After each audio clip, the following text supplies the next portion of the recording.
Hello friends. उम्मीद है कि आप सब बहुत अच्छे होंगे। दोस्तों, अब तक की मेरी वीडियोस पे आपने जितना भी प्यार दिया है उसका बहुत बहुत शुक्रिया। ठीक है।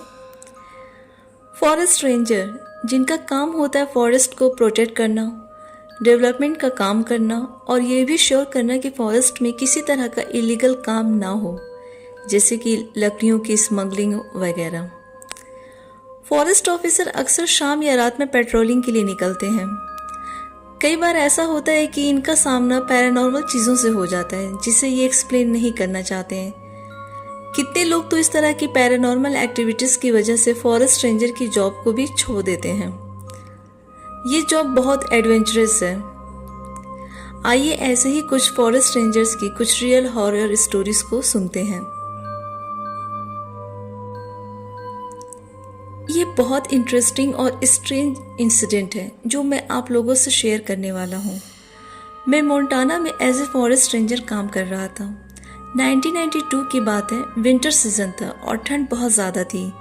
ये साल हमारे लिए बहुत बिजी था क्योंकि हमारे सामने बहुत सारे ओल्ड मिसिंग केसेस थे।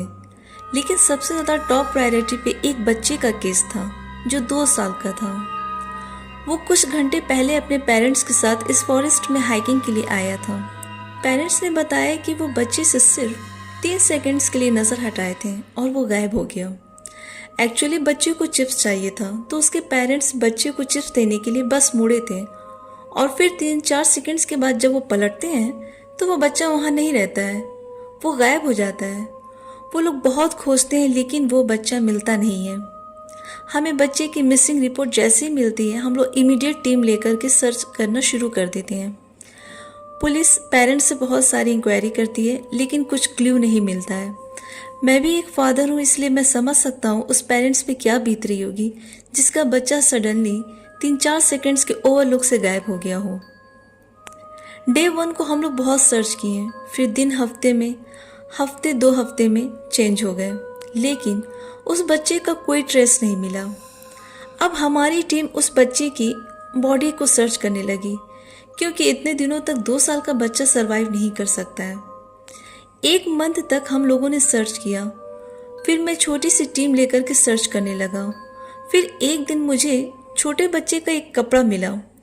कपड़े को देख करके ऐसा लग रहा था कि वो 2 साल के बच्चे के लिए बिल्कुल फिट है। मैं वो कपड़े ले करके 2 साल के बच्चे की जो मदर थी उसको दिखाता हूँ। वो कपड़े देखते ही बहुत ज़्यादा रोने लगती है और रोते हुए बताती है कि वो कपड़े उनके बच्चे का है। 1 मंथ के बाद ये सर्च ऑफिशियली क्लोज्ड हो गया, लेकिन मैं सर्च फिर भी करता था। कुछ दिन बाद मुझे बच्चे का टॉय बुलडोजर मिलता है। बच्चे की फैमिली ने कंफर्म किया कि ये टॉय उसी बच्चे का था। मैं उन लोगों की आंखों में उम्मीद का किरण देख रहा था, लेकिन मुझे मालूम था कि वो लोग भी अच्छे से जानते हैं कि उनका बच्चा अब मिलने वाला नहीं है।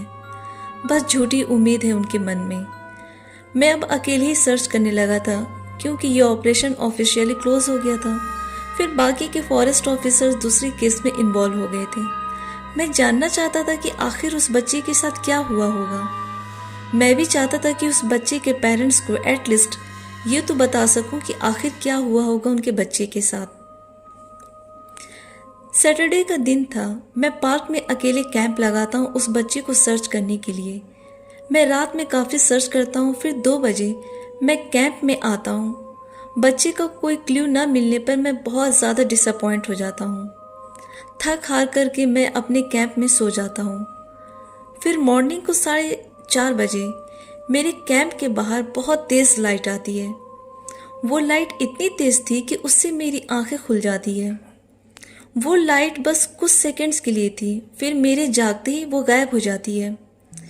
ऐसा लगता है कि वो लाइट सिर्फ मुझे जगाने के लिए ही आई थी। मैं टायर्ड होकर आधी नींद में ही कैंप के बाहर आता हूँ। मेरे राइट साइड से जंगल की तरफ से बच्चे की आवाज़ आती है। ये आवाज़ सुनते ही मेरी जो थोड़ी बहुत नींद थी वो बिल्कुल गायब हो गई। मैं उस आवाज़ की तरफ जाकर देखता हूँ तो 2 साल का बच्चा वहाँ खड़ा था, वो भी डायपर पहने हुए। उसका सारा डिस्क्रिप्शन उस गायब हुए बच्चे से मैच कर रहा था। मुझे अपनी आंखों पे यकीन नहीं होता। मैं अपने आप को 2-3 थप्पड़ मारता हूँ श्योर करने के लिए ये सपना है या हकीकत, बट वो हकीकत था। वो बच्चा वहीं खड़ा था। मैं उस बच्चे को धीरे से अपने पास बुलाता हूँ और जल्दी से गोद में उठाता हूँ और अपनी गाड़ी में लेकर सीधा हॉस्पिटल जाता हूँ। वहाँ उस बच्चे की फैमिली को बुलाता हूँ, फिर अथॉरिटीज़ को इन्फॉर्म करता हूँ। मैं, बच्चे की फैमिली और अथॉरिटीज़ सभी बहुत हैरान रहते हैं कि बच्चा 2-3 महीने के बाद कैसे मिला, वो भी मुझे ही, क्योंकि मैं ही बहुत ज़्यादा परेशान था उस बच्चे को लेकर के। वो बच्चा जितना दिन गायब था वो भूखा नहीं था, जहाँ भी था उसे खाना मिल रहा था। किसी को कुछ समझ नहीं आता है कि वो तेज़ रोशनी कहाँ से आई थी, उस बच्चे को वहाँ कौन ले गया, किसी का आंसर नहीं मिलता है। ऐसा कोई भी दिन नहीं खाली जाता जिस दिन मैं ये सवाल अपने आप से नहीं करता हूँ। ये किसी मिरेकल से कम नहीं है। बच्चे के पेरेंट्स बहुत ज़्यादा खुश थे, साथ में मैं भी। मैं उन लोगों से आज भी टच में हूँ। इस केस को मैंने बहुत से लोगों के साथ शेयर किया, तो उन लोगों ने कहा कि शायद वो कोई एलियंस होंगे और वो जो लाइट हमें दिख रही थी वो यूएफओ होगा कोई। वो बच्चे को किडनैप करके ले गए होंगे और फिर रिटर्न कर दिए होंगे। ये बहुत स्ट्रेंज केस था। आप लोगों का इस बारे में क्या कहना है हमें ज़रूर बताएं। ऐसे फॉरेस्ट रेंजर में काफ़ी सालों से घने जंगलों में सर्विस दे रहा हूँ। एक दिन मैं अपने शिफ्ट पे साइन कर रहा था, तभी मुझे कॉल आता है कि मेरे एरिया में कोई हाइकर जो है वो गायब हो गया है। वो हाइकर लास्ट टाइम जंगल के एक ट्रेल पे देखा गया था, जो स्वेट शर्ट और शॉर्ट्स पहना था और उसका बैकपैक रेड कलर का था। बट वो हाइकर 2 दिन पहले गायब हुआ था, लेकिन उसकी मिसिंग कंप्लेन अब हुई थी। एनीवे, मैं अपनी गाड़ी में सफिशिएंट फ्यूल भरता हूँ और उस हाइकर को सर्च करने निकल जाता हूँ। आधे घंटे ड्राइव करने के बाद मुझे जंगल के अंदर जाना था, जहाँ गाड़ी को लेकर के जाना पॉसिबल नहीं था। इसलिए मैं चलना शुरू करता हूँ और वैसे भी अभी तक मुझे उस हाइकर को कोई क्लू नहीं मिला था। बट पहले मैं अपने यूनिट में नोटिफाई करता हूँ कि मुझे किसी और की भी ज़रूरत पड़ेगी। हाफ आवर के बाद एक और फॉरेस्ट रेंजर आता है जिसके साथ मैं काम कर चुका था।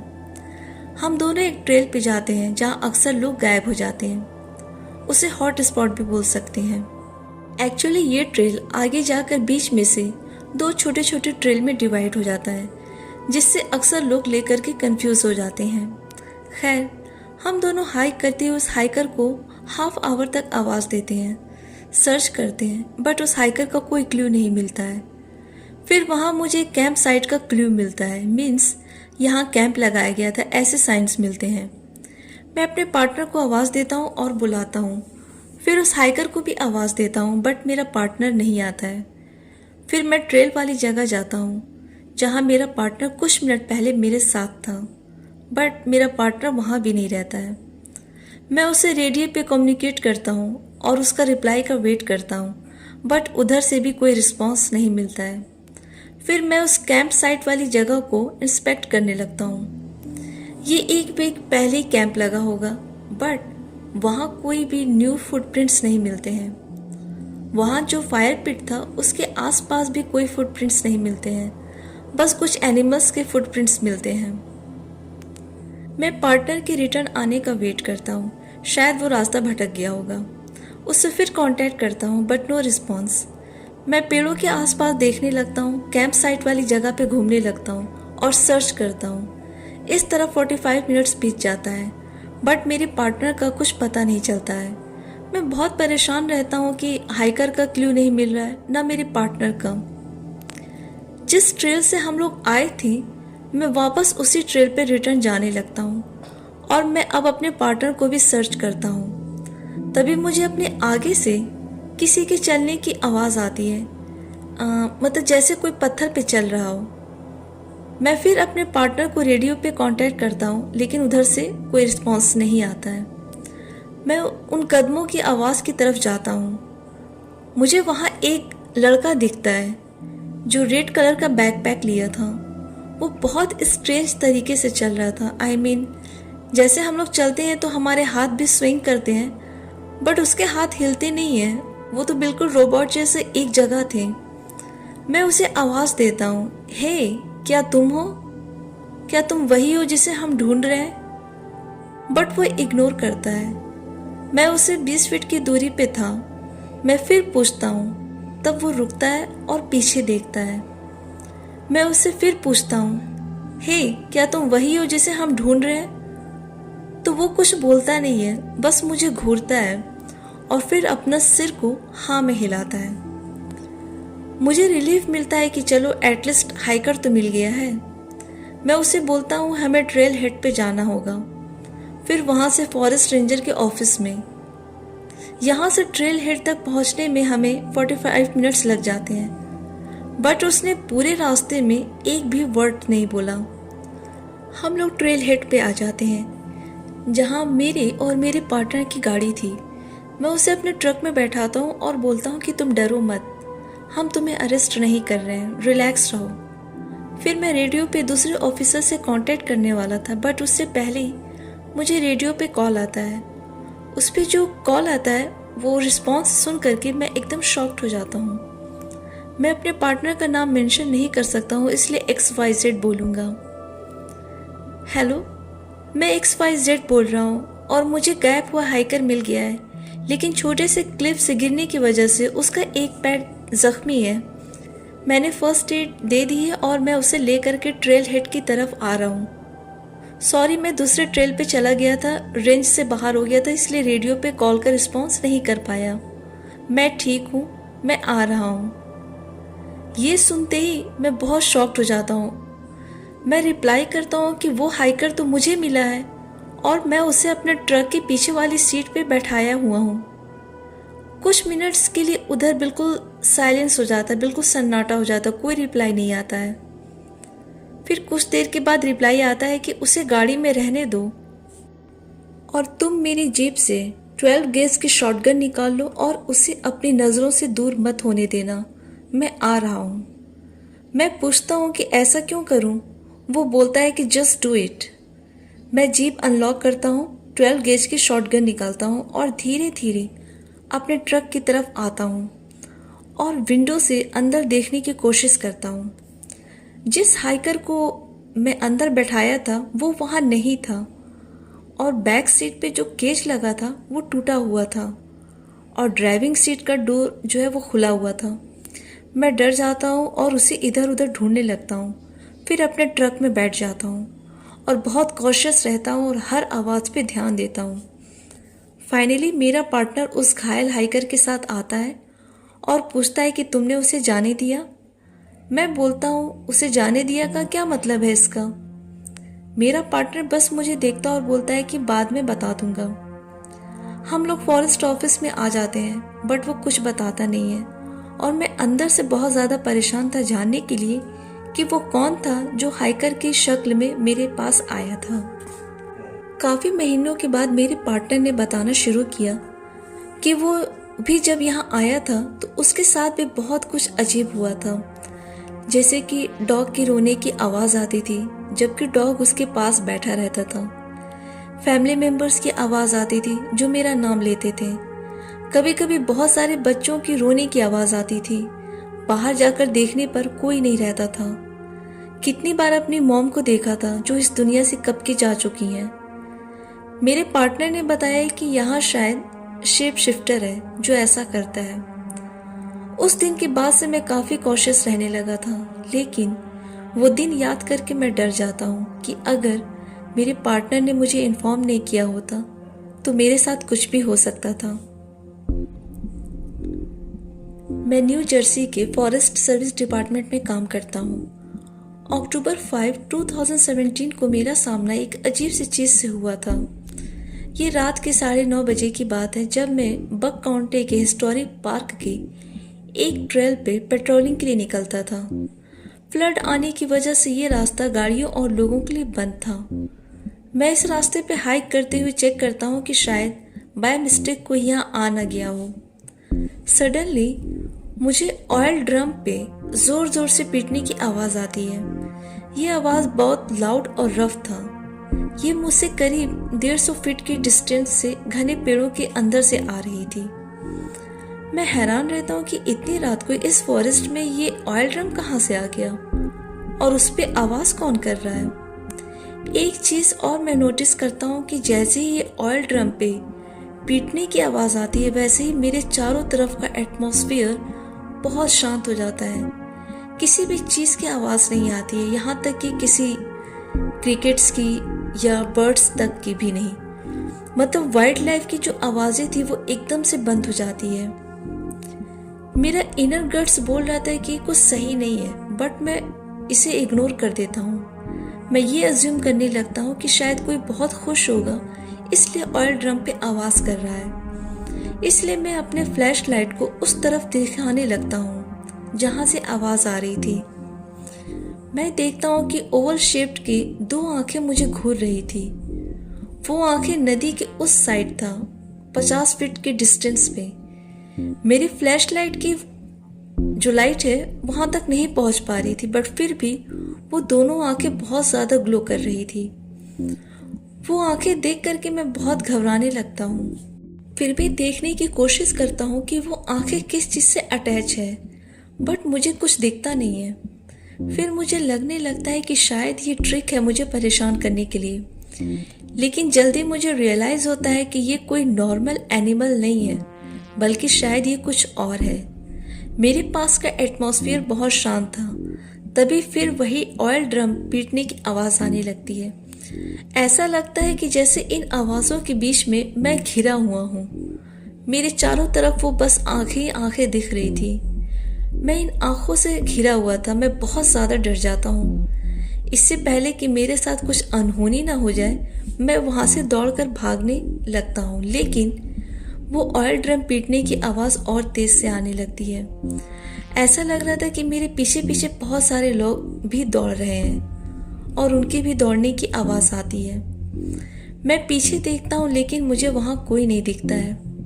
मैं इन पेड़ों की कतार से बाहर आ गया था, फिर भी वो अजीब सी आवाज़ें आ रही थी। फिर मेरे कानों में किसी के फुसफुसाने की आवाज़ आती है। ऐसा लगता है कि जैसे कोई मुझसे कुछ बोल रहा है, बट वो इंग्लिश लैंग्वेज नहीं थी। इनफैक्ट वो फॉरेन लैंग्वेज थी, मे बी चाइनीज़ या वियतनामीज़। मेरी हार्ट बीट बहुत ज़्यादा बढ़ गई थी। ऐसा लग रहा था कि इन सब आवाज़ों से कहीं मुझे हार्ट अटैक ना आ जाए, बट मैं अपने आप को बहुत संभालता हूँ और किसी तरह से उस फॉरेस्ट से बाहर निकल कर अपनी गाड़ी के पास आता हूँ। तब जा कर के ये साउंड बंद हुआ। मुझे समझ में नहीं आया कि वो इतनी सारी आंखें किसकी थी। वो अजीब अजीब सी आवाज़ें, साथ ही वो ऑयल ड्रम पीटने की आवाज़ें कहाँ से आ रही थी? ये सब कौन कर रहा था? कुछ भी समझ में नहीं आ रहा था। लेकिन मैं जब भी उस दिन को याद करता हूँ, मैं बहुत ज़्यादा डर जाता हूँ। मैं एक फॉरेस्ट ऑफिसर हूँ। मैं बहुत सारी चीज़ों को देखा हूँ। मुझे रिपोर्ट मिलती है एक हाइकर ग्रुप से एक लेडी कहीं गायब हो गई है। मैं अपने पार्टनर और स्निफर डॉग के साथ उसे सर्च करने के लिए निकलता हूँ। रात के 10 बज रहे थे और हम जंगल में सर्च करना शुरू करते हैं। डॉग उसके सेंट को पिक करता है और वो लेडी हमें एक पेड़ का जो लॉक था, जो पूरी तरह से सड़ चुका था, उसके नीचे वो छिपकर बैठी थी। वो बहुत ज़्यादा डरी हुई थी। उसके शूज़ और बैकपैक गायब थे। उसे कोई इंजरीज तो नहीं थी, बट वो बहुत ज़्यादा सदमे में थी। हम उसे किसी तरह अपने साथ ले करके आते हैं। वो लेडी बार बार पीछे मुड़कर देखती रहती है। मैं परेशान हो जाता हूँ कि ये बार बार पीछे क्यों देख रही है। फिर वो पीछे मुड़ती है और बोलती है कि वो काली आंखों वाला बड़ा सा आदमी मेरे पीछे पीछे क्यों आ रहा है। मैं और मेरा पार्टनर पीछे देखते हैं, बट वहाँ कोई नहीं रहता है। हमें लगता है कि शायद शॉक्ड होने की वजह से ये ऐसा बोल रही है, बट मेरा डॉग भी पीछे मुड़ करके बार बार भौंक रहा था। हम लोग जैसे बेस के पास आने वाले थे, वैसे ही अजीब अजीब सी आवाज़ें हमारे पीछे से आने लगती है। वो लेडी मुझसे कहने लगती है कि उस आदमी को बोल दो कि वो अजीब अजीब सा डरावना फेस ना बनाए। मुझे कोई दिखे तब तो मैं किसी को कुछ बोलूं। एक पॉइंट पर आकर के वो लेडी पीछे मुड़ती है और जंगल की तरफ देखकर बहुत चिल्लाने और रोने लगती है और बोलती है कि हम लोगों का पीछा ना करो, हमें छोड़ दो, मैं तुम्हारे साथ नहीं आऊंगी। वो बहुत रोती है। मैं किसी तरह उसे ले करके वहाँ से चलना शुरू करता हूँ, लेकिन वो स्ट्रेंज आवाज़ें आनी बंद नहीं होती है। वो अब हमारे चारों तरफ से आने लगती है। हमें भी अब बहुत घबराहट होने लगती है। मैं उन आवाज़ों को डिस्क्राइब नहीं कर पा रहा हूँ, लेकिन वो आवाज़ें बहुत डरावनी थीं। वो लेडी सडनली मेरी तरफ देखने लगती है और उसकी आंखें काफ़ी ज़्यादा वाइड हो जाती है। इतना वाइड कि कोई नॉर्मल इंसान इतना कर ही नहीं सकता है। वो मेरे शोल्डर को पकड़ती है और बोलने लगती है, वो काली आंखों वाला आदमी ने कहा है कि जितनी जल्दी हो सके तुम यहाँ से चले जाओ, क्योंकि उसे तुम्हारी गर्दन के नीचे जो निशान है उसे पसंद नहीं है। एक्चुअली मेरे पीछे साइड नेक के नीचे एक छोटा सा निशान है, बट वो कॉलर से कवर रहता है। उस निशान को कोई नहीं देख सकता है। मैं बहुत ज़्यादा हैरान हो जाता हूँ कि उस लेडी को मेरे निशान के बारे में कैसे मालूम। तभी मेरे राइट ईयर में बहुत तेज से चीखने की आवाज़ आती है। ये आवाज़ बिल्कुल मेरे नज़दीक से मेरे कानों में आई थी। मैं डर कर जंप करता हूँ और इमीडिएट पीछे देखता हूँ, लेकिन वहाँ कोई नहीं था। मैं अंदर से बहुत ज़्यादा डरा हुआ था, बट मैं किसी को अपना डर दिखाता नहीं हूँ। वहाँ उस फॉरेस्ट से निकलने के बाद हम लोगों को बहुत रिलीफ मिलता है। बाद में वो लेडी बोलती है कि वो काली आंखों वाला तुम्हारे पीछे खड़ा था जब मैं तुम्हें निशान के बारे में बता रही थी। मुझे समझ नहीं आया कि वो कौन था। क्या वो वैम्पायर था? आई एम श्योर वो वैम्पायर होगा या ब्लैक आइड मैन। मैं काफ़ी सालों से फॉरेस्ट सर्विस कर रहा हूँ, लेकिन इस घटना ने फॉरेस्ट देखने का मेरा नज़रिया ही बदल दिया है। अक्टूबर 2016 की बात है। ओवरकास्ट डे था। मैं घने जंगलों में बायोलॉजिकल सर्वे पे निकला था। एक ट्रेल से 30 मिनट वॉक करके मैं जंगल के काफ़ी अंदर आ गया था। मैं सर्वे कर रहा था और नोट्स बना रहा था। मेरी नज़र जंगल के बीचों बीच में एक घर पे पड़ी। उस घर की तरफ कोई रास्ता भी नहीं जा रहा था। उसे देख करके लग रहा था कि जैसे किसी ने उस घर को वहाँ उठाकर रख दिया हो। मैं मैप निकाल कर चेक करता हूँ, बट वहाँ कोई प्रॉपर्टी शो नहीं कर रहा था। फिर मैं जीपीएस पे चेक करता हूँ, वहाँ भी ऐसे किसी घर का लोकेशन नहीं दिखा रहा था। मैं बहुत हैरान था कि सडनली ये घर कहाँ से आ गया जंगल के बीचों बीच में। ये घर बहुत पुराने फैशन का था। मैं घर से दूर था। मैं देखता हूँ कि उस घर का डोर खुला हुआ था। मैं दूर था और दूर से ही मैं आवाज़ देने लगता हूँ कि बाय चांस अगर कोई वहाँ होगा या कोई टीनेजर होगा। हे, कोई है वहाँ घर के अंदर? क्या किसी को मेरी हेल्प की ज़रूरत है? लेकिन कोई रिस्पॉन्स नहीं मिलता है।